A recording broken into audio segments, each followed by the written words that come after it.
The Rebel Capitalist Show. How would you define serious inflation? Does it get up to 8%, 10%, or higher? Or what type of range do you see? That's a possibility. I mean, I would define inflation as getting notably above the Fed's target of 2%.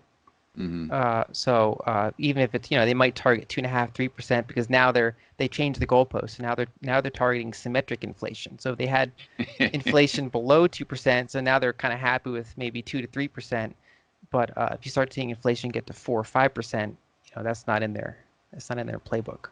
Yeah, and let's just say that inflation got to 4 or 5%, or maybe even higher. How do they combat that if they're basically trying to peg the yield curve? The best playbook we have to compare what they did is all the way back in the 1940s. They actually kind of encountered that situation. So that's the last time that U.S. debt to GDP got this high. It's the only other time in history it was this high. It was actually slightly higher back then, and that was, of course, for World War II. And so what the Fed did was they did yield curve control. So they worked with the Treasury, and then they basically said, like, we'll buy any Treasury we need to at 2.5%. So they locked the yield curve. The T-bill was at something like 0.38%, and then the long duration stuff was at 2.5%.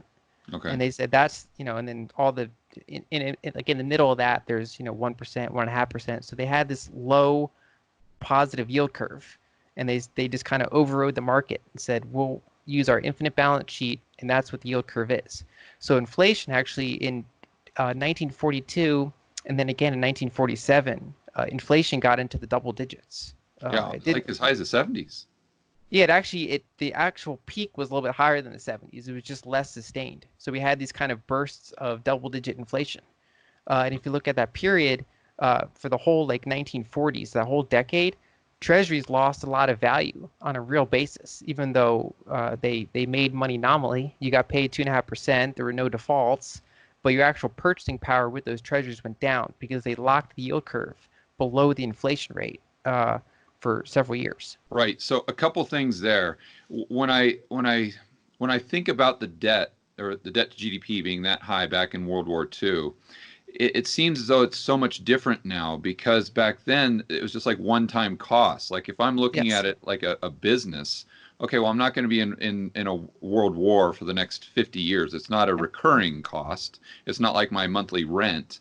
It's just kind of a one-time fee, where now it seems like the balance sheet or the debt side is just all these recurring costs that are the opposite. They're not one time. It's going to be there forever. Am I seeing it correctly? Yes. And my thesis that I started kind of presenting in around September, October of last year with the repo spike is that we're getting kind of close to the end of this dollar cycle, and that over the next 5+ years, we're very likely to see a weaker dollar for that reason, because a lot of attention right now is on the virus and this current recession, but we went into this crisis with $1 trillion deficit in the United States. Right. So it was 5% of GDP, and it was structural. It's based on our current plan of entitlement spending, healthcare, military spending, like the whole kind of permanent financial budget we have in place is just it's out of whack. So we had this growing deficit going into this crisis, whereas normally during economic expansions we rarely have surpluses, but at least they narrow the deficit generally during expansions, whereas this one, towards the end of it, was the opposite. We started to have growing deficits as a percentage of GDP going into this crisis. So for the next year or 2 years, we're going to have very large deficits, but that's on top of a structural deficit. So even after that's all over, we're still looking at nothing but deficits for until they change something. Right, but that means a lot of selling pressure in the treasury market, because basically a treasury is just a long-dated kind of dollar. Yep. And so if I'm holding dollars and I'm committing to hold those dollars for, call it, 30 years, do I really want to do that at a 2% interest rate when I see inflation potentially going to 3, 4, 5, 8, 10%? You're losing a lot of money in purchasing power, even though you're getting paid back nominally. So what's going on in my head is I'm saying, okay, I get it. I see how this could increase interest rates due to inflation expectations.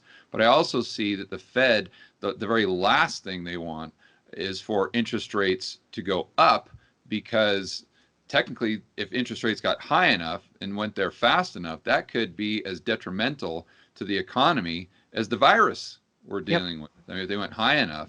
So how does that play out? How does the Fed prevent interest rates from going up while there's higher inflation expectations? So the main way they do it is because their balance sheet it's technically infinite. So they can create money, buy bonds, and on that front, there's no limit. But of course, there's no free lunch. So the limit ends up being that the currency weakens. So they can technically set the yield at whatever they want to set it at. They can say, okay, the free market wants to set the yield at 3, 4, 5%. If we get to that period where, debt's going up, inflation's increasing, and the market wants to have higher rates, they can override that.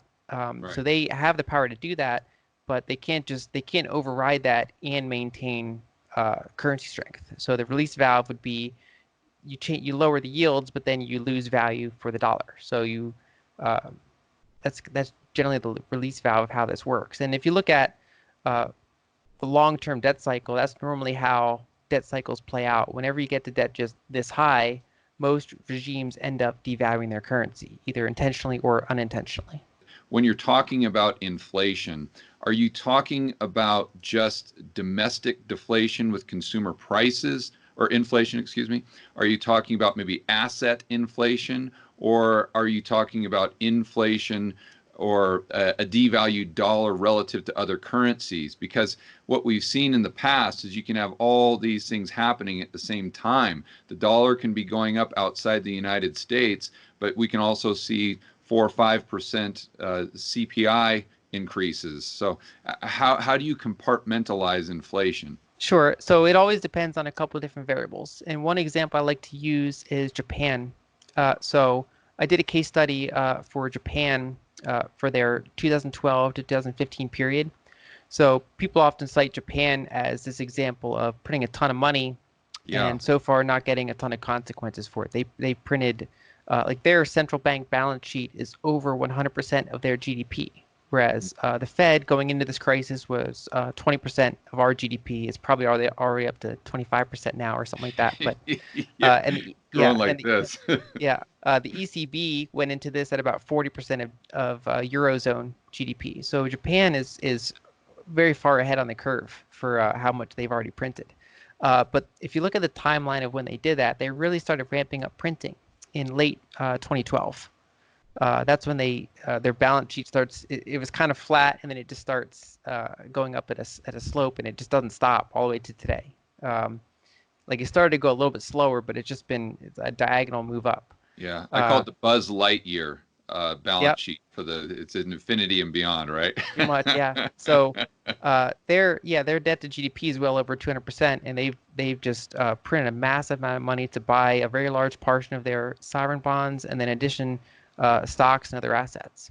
And if you look at what happened to their currency, so starting in late 2012, right when they started that massive ramp up in their printing, the yen devalued significantly compared to the dollar. So the yen was 70 something yen, like maybe 74 yen to the dollar. And then by 2015, 3 years later, it was like 120 yen to the dollar. So they had a very significant yen devaluation. And it also devalued against major other currencies, not quite as much as it did to the dollar, but it was, compared to the euro, it lost value. But they didn't experience any domestic inflation. Like they didn't have a lot of price inflation at the consumer level.